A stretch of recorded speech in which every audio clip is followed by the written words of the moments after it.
Hi everyone, it's Mrs. Schmidt. I just wanted to make a really quick video to give you a quick demo on reflecting coordinates over the X and Y axis. So I'm going to draw a really quick coordinate plane.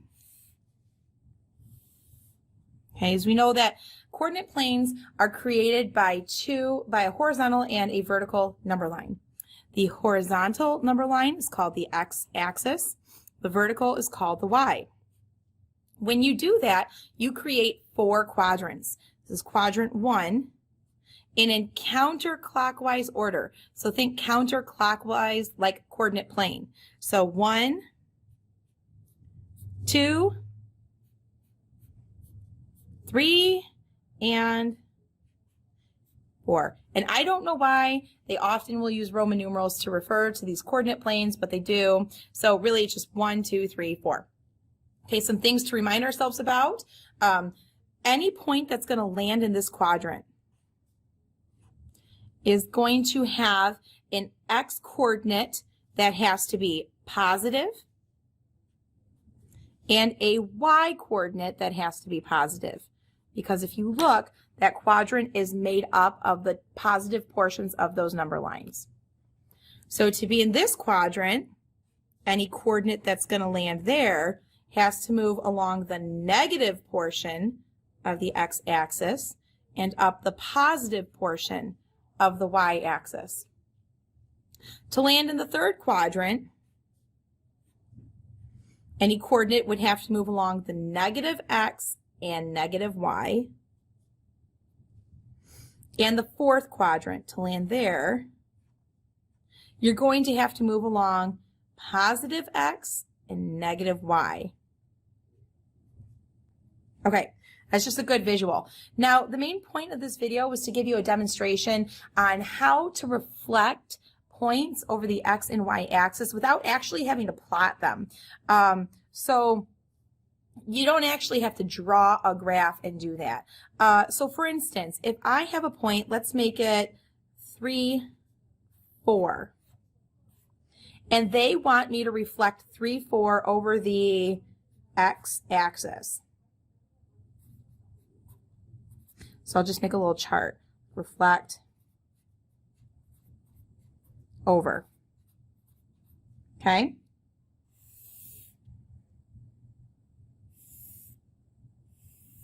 Okay, so start at. So if I'm starting at 3, 4, and I need to reflect over the X axis, and they want to know, like, where am I going to end up? Honestly, what I usually do is I will draw a really quick coordinate plane, just like boom, boom. If you want, you can draw these, okay? And you might just be like, okay, positive, positive, okay, negative, positive, negative, negative, and positive, negative. Okay, so usually when I do these, I just draw one of those really quick. I'll be like 3, 4. I'm like, okay, positive, positive. So over 3, up 4. I'm starting here. They want me to jump over the x-axis. Okay, that's this line. I need to jump over that. So I'm going to go boom.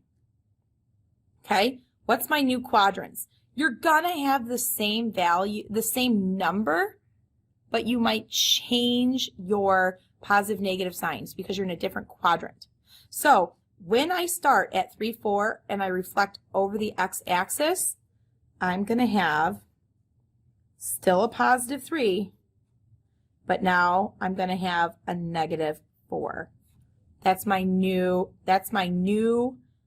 ordered pair. So let's try another one. Let's try, I don't know, let's do like negative 27, negative 18.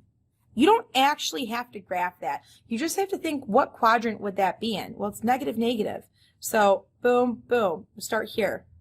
Now let's try and go over the x-axis.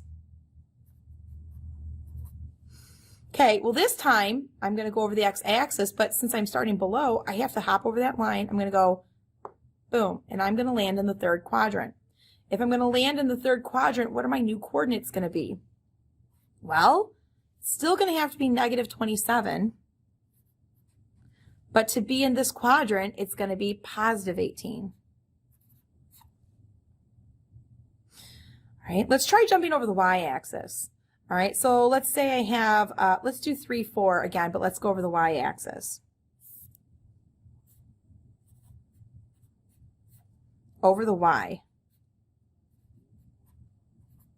So if I'm going over the y, 3, 4. Okay, starting quadrant 1. Where's the y-axis? Y to the sky. There it is. All right, go over the y-axis. Oh, all right. So my new, in order to land here, I'm going to have a negative x and a positive y. So it's going to be negative 3, positive 4.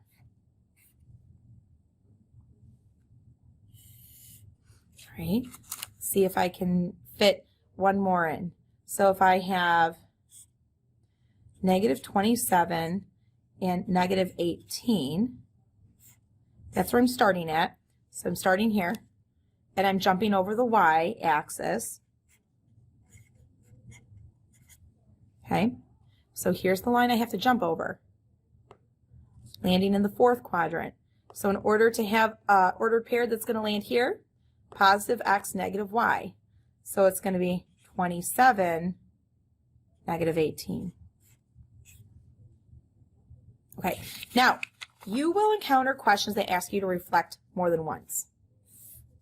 And they're going to want to know what your new coordinates are. So again, just real quick blank one. I'm mostly redrawing this because I ran out of space on my other one.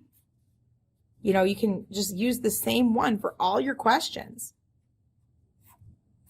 And again, the reminder, you don't have to plot all these points. Just a rough estimate of what quadrant would I be in. So let's start with our 3, 4 again, okay? Sometimes they're going to want to know, like, what are your coordinates if you go over x, then y. They want to know your new quadrants. So if I'm starting at 3, 4, and I have to go over the x and then the y. So 3, 4, 3, 4. Okay, it's going to be here. Over the x, where's the x? Over the x. But now they want me to go over the y. So my new ordered pair is going to be negative 3, negative 4. Okay, let's try one. I had the negative coordinate, negative 27 and negative 18. They want us to first go over the x and then the y. So negative 27, negative 18 starts in the 4th quadrant, over the x. Boom, over the y. Ah, I go to positive, positive. That's interesting. Okay, so that's just a strategy that you can use to figure out what your new coordinates are without actually having to graph them all the time. It is kind of some people can do that in your head. And, you know, I suggest you do that. You need to do something though. I don't recommend, in your textbook, or a lot of times, things may say, if you go over the x, you change the y coordinate. If you go over the y, you change the x coordinate.